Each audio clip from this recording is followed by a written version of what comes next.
I mean, doesn't that movie look great? I definitely think if you have time, you should go check it out, especially if you're into kind of that Saw franchise. Plus, I think Chris Rock did an awesome job. I am now so excited because I am joined by a legend, a St. Louis legend. Okay, you guys, everybody, thank you so much, Mr. Ken Page, for joining me here today. I mean, people know you from everything. You've had a career for over 45 years, spanning all the musicals I can think of, really. But the reason I know you is from the St. Louis Muni. So thank you so much for joining us. It's my pleasure to be here. Absolutely. Good morning and all those things. And thank you for that wonderful introduction.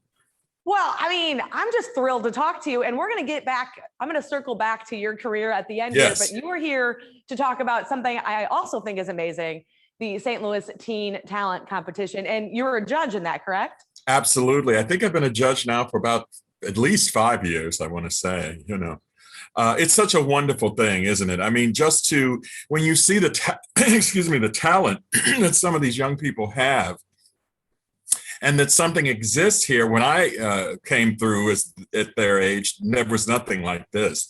So to get an opportunity to be seen, to be rewarded scholarship, just the idea of even someone saying you're talented enough to get up on the stage of the Fox Theater and be seen by all these people. It's a wonderful, wonderful thing. And even though it's virtual the last, I think, couple of years now, this year, last year, it's still wonderful because you still get to see what they do.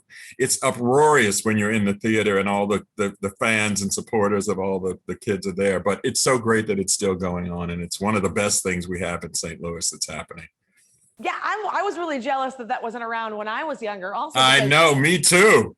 It's such a thrill, I would imagine, to be on that, just to even be on that stage. And also have whatever it is you're studying, whatever you bring forth with your talent, to have it recognized that way, that early on, as you're saying, if we had that, where would we be today? Right. I mean, that's what I'm asking. I think we've done okay, though. There you go. But it would have been great to have something like that. Yeah. Would have been great. Now, you've seen talent span all sorts across the board. So tell me, fill me in on some of the highlighted talent that you've seen come across the St. Louis Teen Talent Competition. Well, it's hard for me to remember, specifically because you do the viewing and the judging and then there's time in between, so I forget.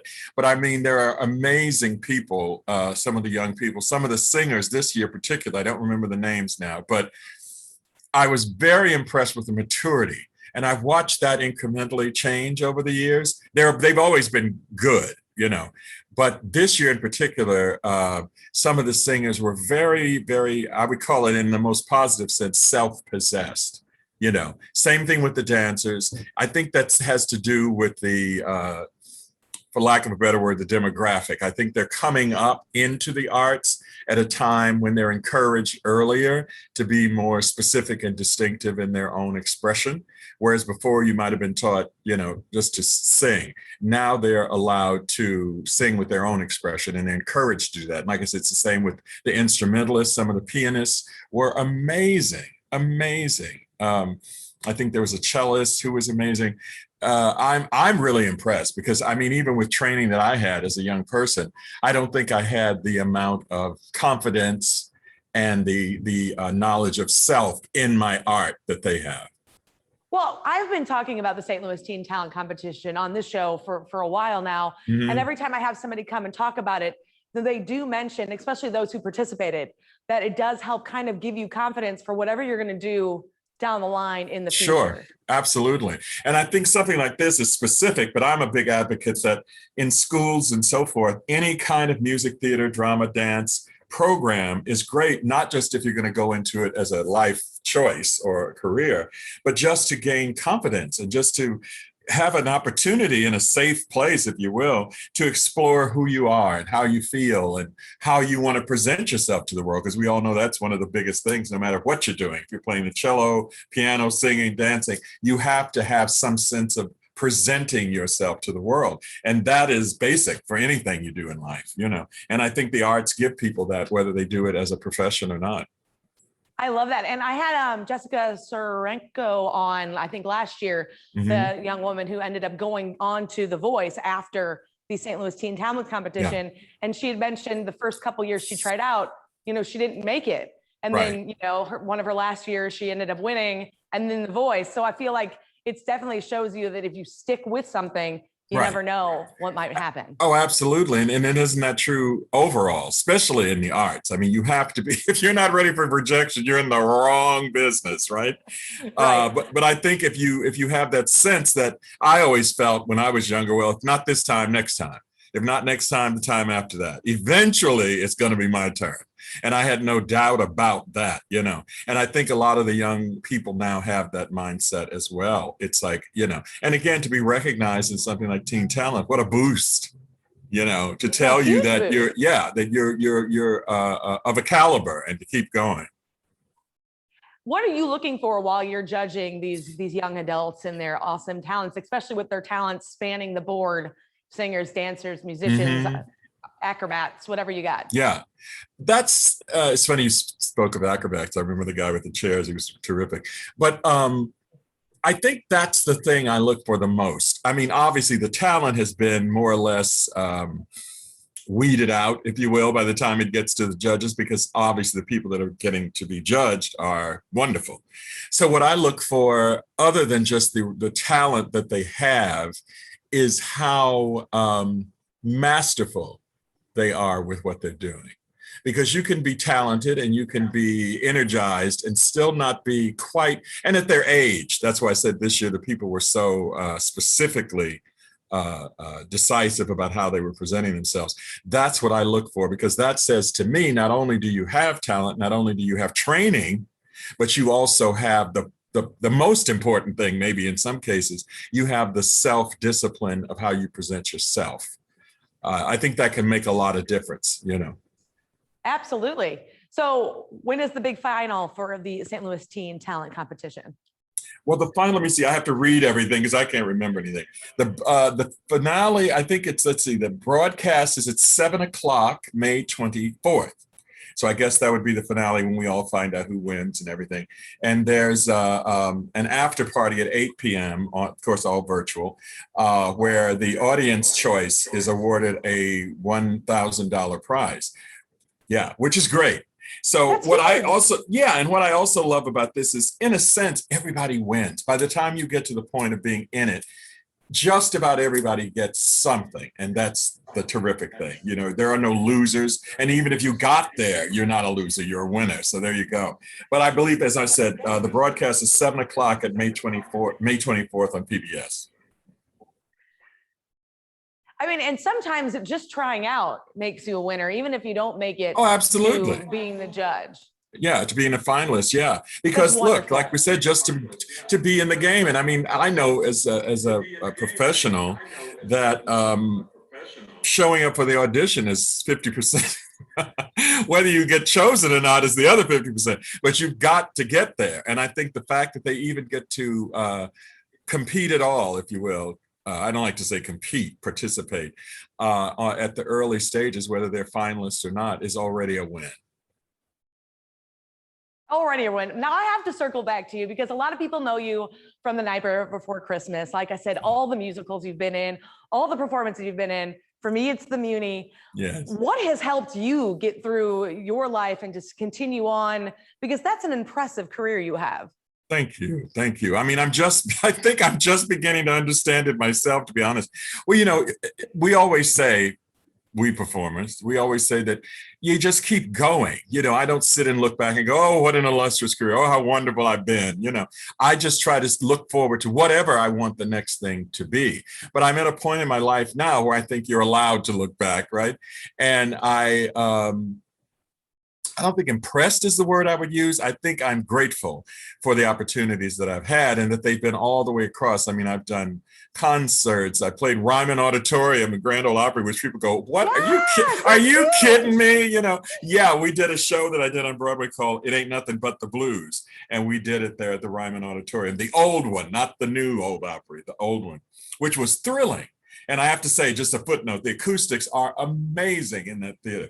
Okay, so that I played Vegas, I played Atlantic City, I've done the Palace in London, the Palladium rather. I mean, you know, I've been very, very, very fortunate. I've worked in London, I've worked in Paris. You know, I don't think I could ask for more of what Right. I've done. More in front of me, absolutely. A little while, I got a little more to go, you know.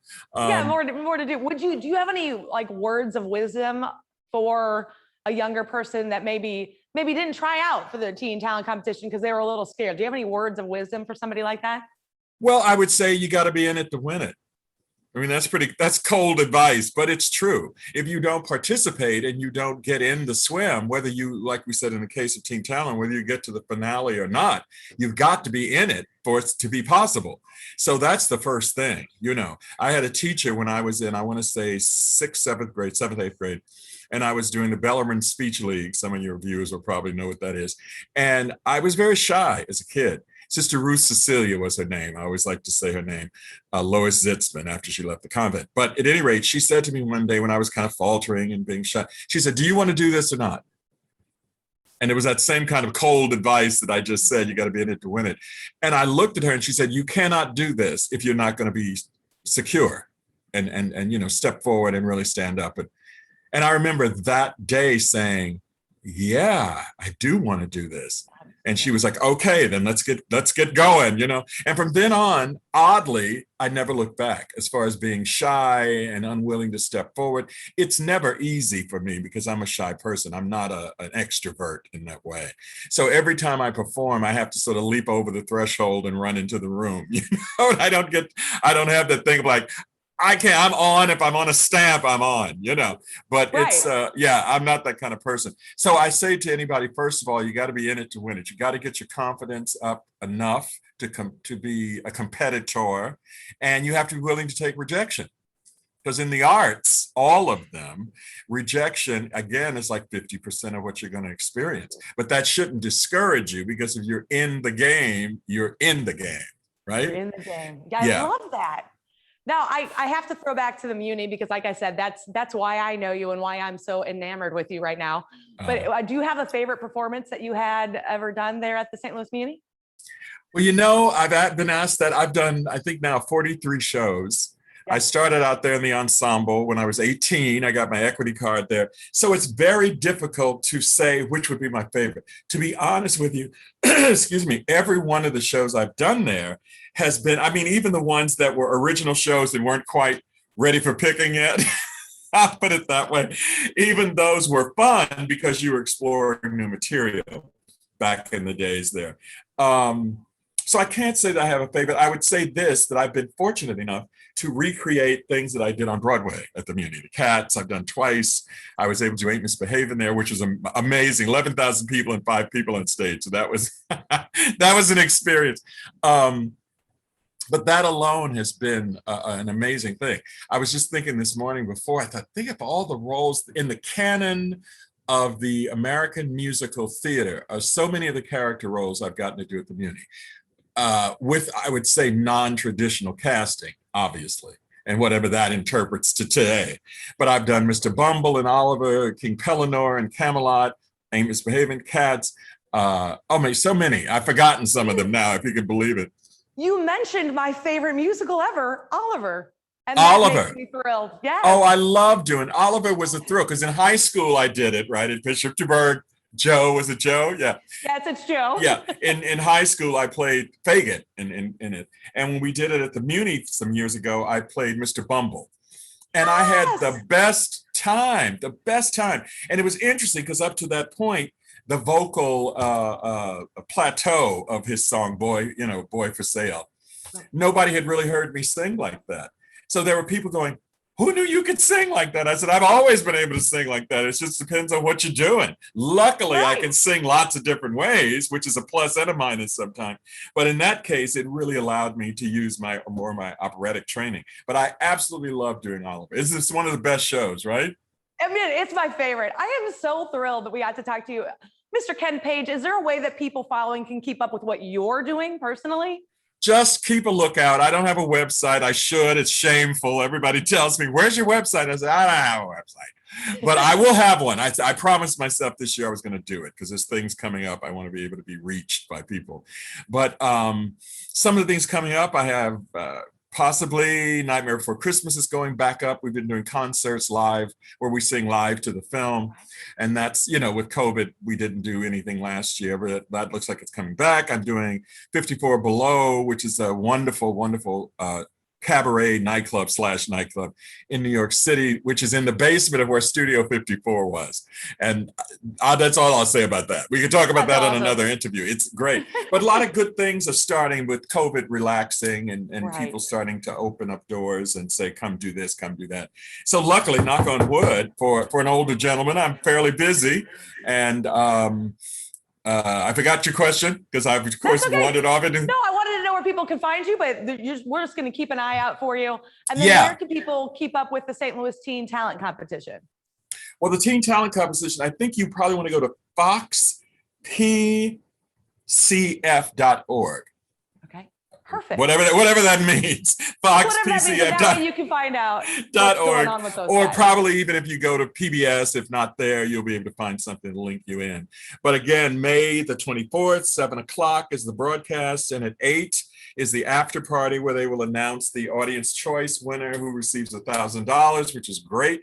And tune in. I mean, you know, it's even, look, let's face it, it's open to even more people by it being virtual. The excitement of live, we want to get back to next year, hopefully. But the idea of being able to tune in, anybody can, because all they have to do is go to PBS probably, or the Fox pcf.org site, and they'll be able to find the links or whatever and watch and cheer on these wonderful, wonderful young people. I don't even know who won. I mean, we voted, but I'll have to tune in as well to see who really comes up first, second, and third. There's all prizes, and you know, there's just a number of things that people are awarded in the process of the evening, which is great.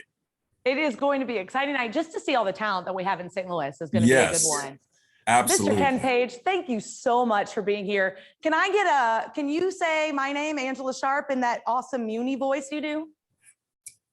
Thank you, Angela Sharp, for joining me this morning on your program, and meet me at the Muni in Forest Park. You have made me so happy. I have tears in my eyes. Mr. Oh, Ken, that's sweet. Thank you. It's my pleasure. My pleasure. Thank you again so much. And after you check out the St. Louis Teen Talent Competition, make sure you follow us on Facebook, YouTube, Twitter, and Instagram. You can always drop us a line here at the Daily Mix at stltv.net. We want to hear from you. That's going to do it for the Daily Mix. We keep it right here on STL TV and Experience St. Louis. Oh my gosh, thank you so much. You are so welcome. And again, I apologize for being a little late, but I'm glad we got to do it. And it was lovely. You're terrific. Oh, well, thank you. I don't think you understand how thrilled I was to know that you were going to be coming on and talking to me today. Like, I'm a huge fan of yours. So thank you. Thanks so much. Well, keep looking for me. I'm still out there. All right. Well, you let us know when you're doing something and I'll mention it in the show in the future. I will. Absolutely. All right. Thank you so much. Take care. Have a good rest of the day. Hey, you too. Bye. Thank you. Bye-bye.